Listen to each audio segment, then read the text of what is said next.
Hi there, out in Beadland.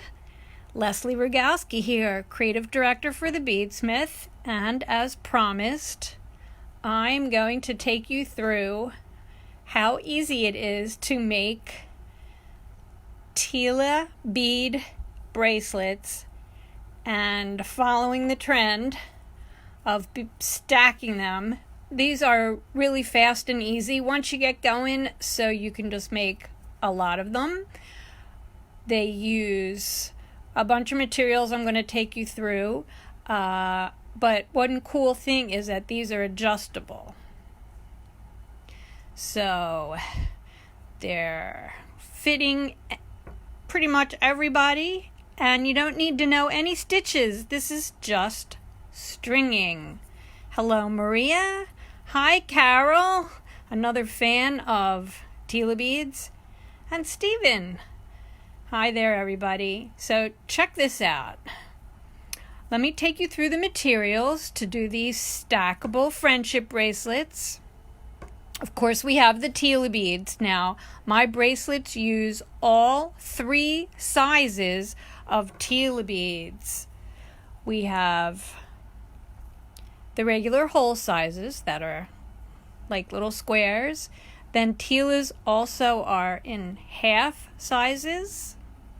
And look at these little quarter slices. Woohoo! They have 2 holes, Tila beads, and they really work up nice in these bracelets because of their symmetry. So I'm going to put these back down on my mat. So you need Tila beads. Critical ingredient is to use Griffin cord, which has a needle attached. And what makes this so cool is, a lot of times when you're stringing beads that have small holes, and of course, because you have the thread through the needle, you're taking 2 lengths of thread through at one time, and that can be really, really rough. So with Griffin cord, nylon cord, and I'm using size 6, comes on these cards. Mine is torn. I tend to mangle my materials. And can you see this little needle attached to the thread? Just like that. So when you sew through beads like the Tilas, which have a nice size hole, but you really can't get a lot of a heavier cord through them, this works fabulously to be able to string your beads, and I'm going to show you that in just a sec. So we have Tila beads, we have Griffin cord. We're going to be using also a big-eyed needle, which is exactly what it sounds like. It's a slender needle with the entire length is an eye. So it just makes it easy to thread through multiple times and to get a cord that's maybe a little heavier than your Fireline or your Nymo through, as the Griffin cord is, which we will be using without the needle that comes with it later on in this project. I have little bead stoppers here that are going to help to keep my thread from pulling out of the beads. A ruler, a 6-inch or 12-inch ruler is great. Pair of scissors. A flat nose or chain nose pliers to help you pull the needle through when it gets a little snug, because you always want to be easy on your hands. Yes, you can also use Griffin silk, absolutely. And I also have a couple push pins here, because one of the real secret ingredients to this project is something called a smart bead. Now this happens to be a 4mm round bead, but the holes are lined with a silicone. So it grabs a hold of your cords and it won't slide back and forth unless you pull on it. So what this does, it allows us to have a really clean closure where the smart bead is, and just a much more sophisticated look to these kinds of friendship bracelets Usually you would have like a little macrame closure here, which is absolutely fine and adorable, and I know that there's tons of people wearing friendship bracelets with the macrame cord, but our smart beads, which come in silver and gold, allow you to give it just a little bit of a chicer, cleaner look, a little less folksy. And again, because of the silicone lining inside these smart beads, it holds the thread and it won't just slide open. You can pull it open if you want, but these are just fantastic. So we have all our materials on just a regular bead mat, and I am going to take off, see, I just yanked them open, take them off so they don't get in the way, and leave them here for inspiration. Okay, so here's how this works. When you get your cord that comes on a card, you're going to have enough thread to actually make 2 bracelets. But there's only 1 needle attached. So my method is showing you how to preserve the needle on enough of the thread so that when you reach a point in the bracelet that you're working on, you will then be able to set aside a needle and enough length of thread attached to that needle to make your second bracelet. Of course, you can also make a really long wrap bracelet and just make it go around and around and around, and it works exactly the same. You would just use this whole length of thread. But for now, let's do a single wrap like I have here. When you pull the needle, start to unwrap it from the cord, the needle's a little wonky. It's a very, very flexible needle. Can you see that? It's very flexible. And when it comes packaged, it may have some bends in it or curves in it. Do not take a nylon jaw plier and try to straighten it out. This will act like curling ribbon and it'll just curl up. But you can take a pliers or your fingers and kind of just bend against it to get yourself a straight area. Now, if you have a kink or a bend up here, you can absolutely take a wire snip and trim your needle down to leave yourself a straighter length wherever that ends up. Now this needle, I have to say, I did a pretty good job of straightening this out. And I just did kind of a real simple little pattern for this bracelet, and I strung 6 inches of Tila beads through one hole first. Then when I got to the end, I made a U-turn with my thread. So I strung through one side, and then I made a U-turn with my cord, and I started stringing back through the other holes. And I'm going to show you how I hold the beads for this, just a little extra tip. So here I'm getting down to near the end of my 6 inches of beads. And can you see how I'm holding the thread with 2 fingers here and then using my thumb and other fingers to manipulate the beads? Everybody's going to have their own method, but you definitely, once you get beading, tend to use more than just a couple fingers in your hands in order to control your beadwork. So I'm down here and I'm holding my beads with my fingers to access those open holes. You want to make very sure that you do, whoops, I let it go. Don't skip any beads.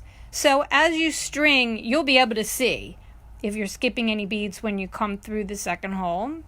So you're going to pull it through and just pull the cord through. It'll twist around to be proper. Even though it's twisted, it'll be worn fine. You can't really knot this up. All right, so I'm just using a little bit of the cord. You can see that I have not unwrapped the whole cord yet.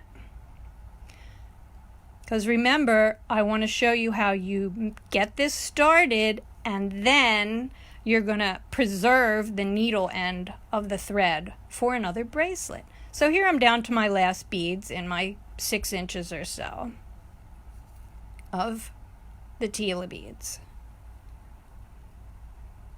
All right. untwist that. Okay. Here's my needle end. I'm going to put this down. And here's the end on the cord.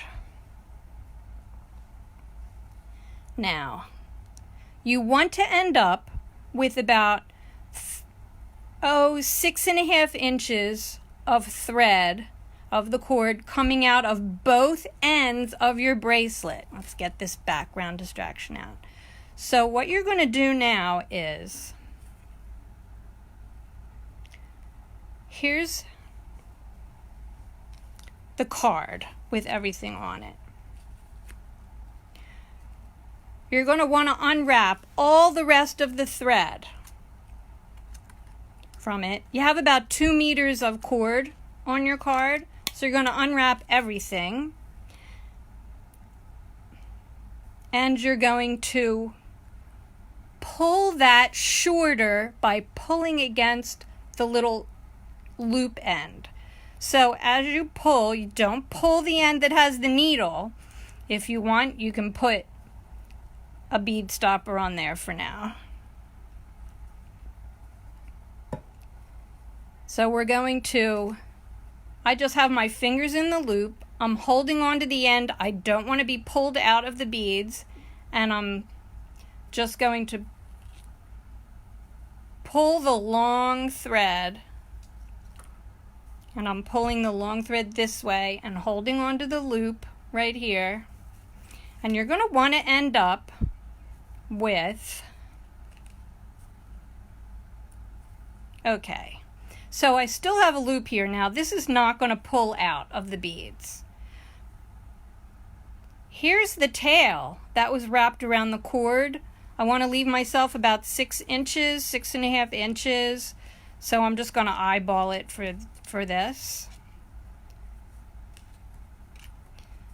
And I'm going to hold on to that end. And I want to pull so that I have about 6.5 inches at the other end of my bracelet where the loop is. So here's what we have. Let's see if I can get this all on camera because it's kind of long. There's my bracelet with about 6.5 inches of the thread with the loop end here. All right, and I can see that I've pulled my thread here. So I want to even that out.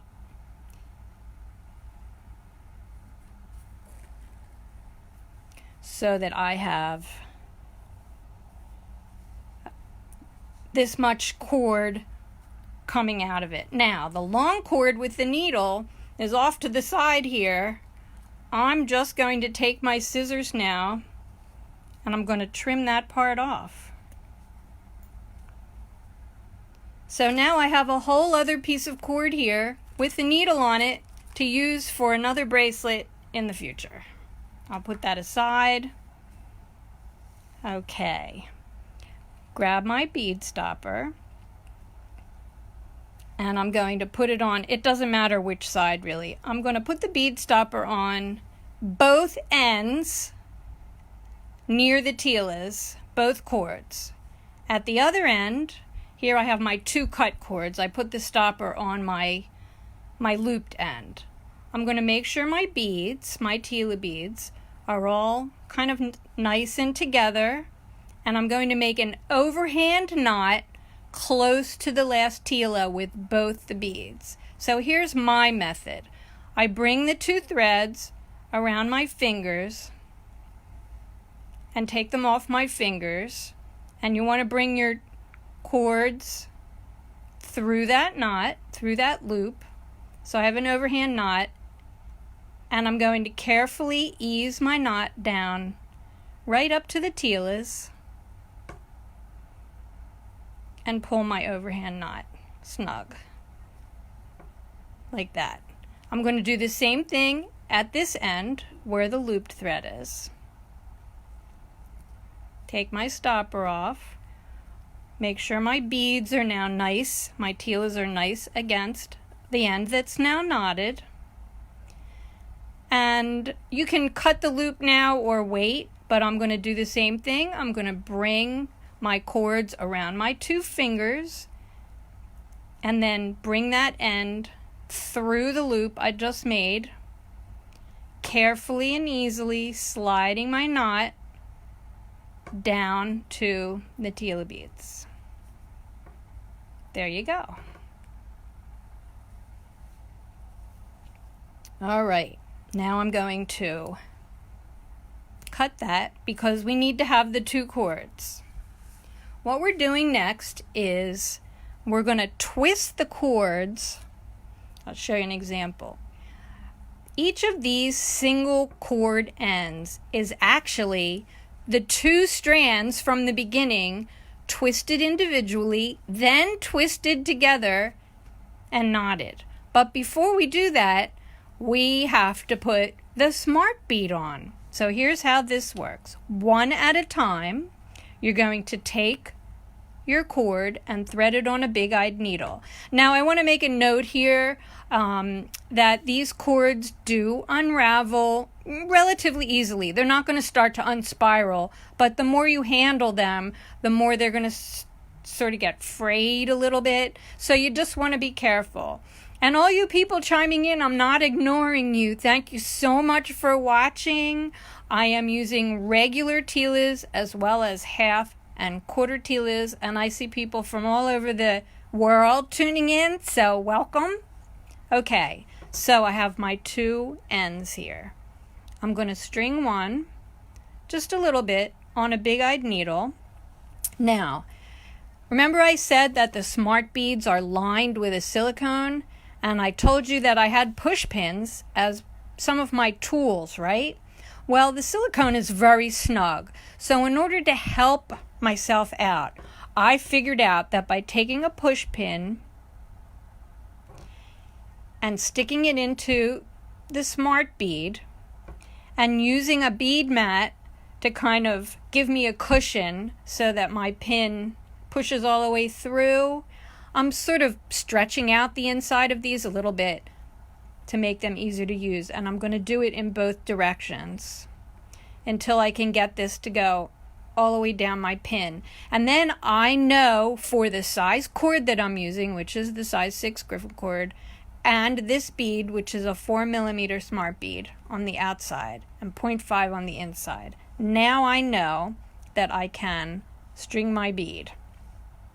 So you have cord in your big-eyed needle, and this is, I stretched that really out far so it would make it easier for me to string fast for you guys. And you're gonna string it through the smart bead and pull it through.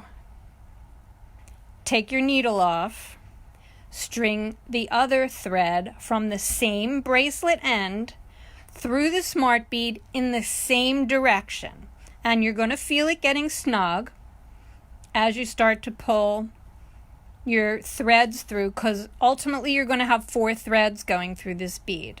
But here's a trick I learned. One of the things to avoid is piercing the cord with your needle. So in order to access as much of the bead hole as I can, I'm actually holding my cord and pressing it, pulling it against one side of the bead hole. And I'm going to slide my needle through. The cord does, if it falls out, you'll see it. Put it back in there. And you only need a little bit of it through the needle. Okay. And I'm going to pull this through.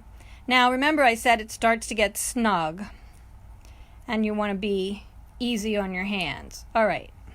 So I'm going to do the same thing with the other cords, 2 cords.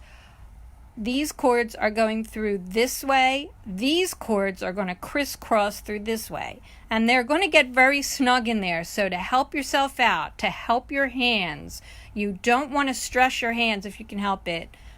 I'm going to use just a little chain nose pliers, just something flat, to help myself pull the cord through the bead. And one at a time, 1 cord at a time, I'm going to thread my other cords, do my little trick to access the hole by pulling really tight and sneaking my needle through, kind of guiding it across the top of the smart bead. And it's very snug. I didn't do a good job of loosening my bead with my push pin. Let's do this. All right, live video. Gotta love it. I'm going to go through this bead again. Maybe I picked up the wrong one. There we go. Just to loosen it up. So if you find that you're struggling and it's a little snug, just take that push pin in there. Okay. Elaine is enjoying this video. Thank you. All right, so let's do this again. We're going to bring the cord through. There's one cord. And we're going to do a second cord. Now, do you see how my big-eyed needle got a little bent? I'm just going to turn it around so that the first end of the needle that goes through is the one that's not too wonky. And when I do my Facebook Lives for you guys, I really try to share like all my little methods and tricks and tips and stuff. So here we go. Use the straight part of the needle, and that went through pretty easily. I'm going to use the pliers to pull through. Take the needle off.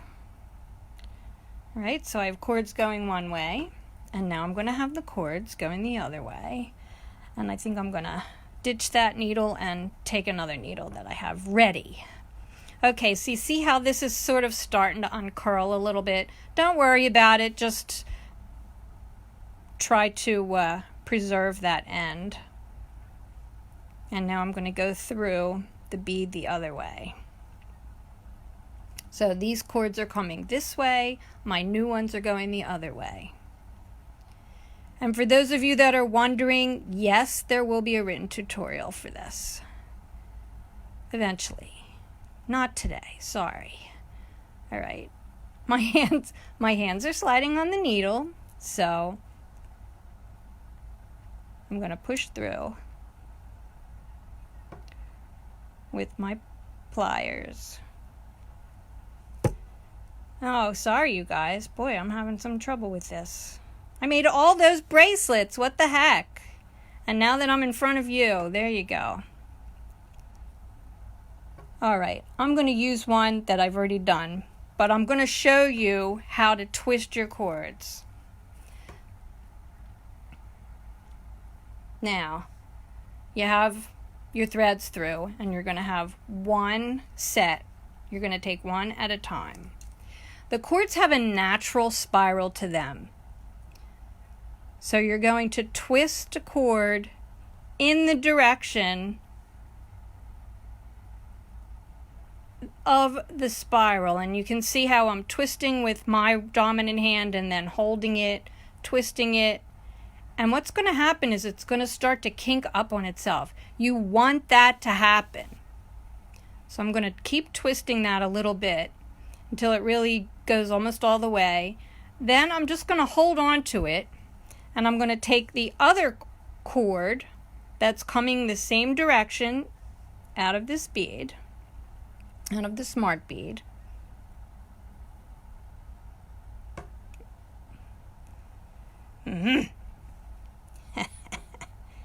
It twisted up on itself. There we go. And we're going to do the same thing. And we're going to twist with the direction of the cord, holding it, twisting it, and twisting it and twisting it until it starts to kink up on itself. Then you're going to bring the ends together and kind of pull it so that it unkinks. It's not unraveling. And then you're going to twist both cords in the other direction from what that you just twisted, and the cords are going to twist up on themselves like this. And you're going to see I'm holding it and I'm twisting it with this hand, and it's going to kink up a little bit. That's perfect. Then you're going to make an overhand knot, leaving about 3 inches between the end of the bracelet And you're going to do the same thing, pulling it over your fingers, giving a little guess as to how long you want it. There you go. Now someone is asking about saving the part with the needle for the other part of for another bracelet. I did that. I did that earlier in the video when you're stringing and you pull the cord all the way through the beads so that your working thread with the needle, after you do your U-turn and come through this other hole, you're going to pull that all the way out until you just have your 6 inches of tails at the end. So why do you put the cord through one at a time? Because it's easier than trying to get them all through at the same time. That is really, really a tight fit. And you saw that I went back and put my push pin through the smart bead and really tried to stretch that. Silicone is like rubber, so it's lined with rubber, which helps it to grip the thread. So you're going to end up with 2 twisted cords, each one made up of the 2 cords that are coming out of the ends. And you're going to have your smart bead, and that's going to have a nice snug fit. But you're going to be able to move it when you pull on it in order to get it onto your hand. And then you can bite it with your teeth, but I suggest holding the cords like this and giving it a yank to fit. So how's that, you guys? Not too hard, even though I struggled with my bead, my smart bead. The bead is smart, I wasn't. Sorry about that. So were there other questions? The one at a time question, that was a good question and absolutely important to know. So I'm going to go back and I'm going to try to get my other cords through that smart bead to finish the bracelet. Remember that you have to string through the smart bead before you twist the cords. Otherwise, you're making the cord thicker by doing that, so you won't fit them through these little beads. They have nice size holes. And did I say they come in silver and gold? Big-eyed needle, ruler, Tila beads. You can make patterns if you want. You can be repetitious. See, I did a pattern alternating half Tilas with quarter Tilas for this one. And here's another pattern alternating quarter Tilas with full-size Tilas. And one of the things you can sort of think about when you do this, you can just do something completely random. It's very zen. You're just stringing whatever you want. Think about sets. You have at least 2 bracelets that you're going to get from each card of the cord. So you can make them in coordinating Tila colors, but vary the patterns. And that's what gives you this wonderful stacked friendship bracelet look. Anyway, you can find Tila beads, big-eyed needles, tools, scissors, bead stoppers, bead mats, smart beads, and the Griffin cord, all quality products from the Beadsmith at your favorite bead reseller. So, how's that, you guys? We love beads. See ya!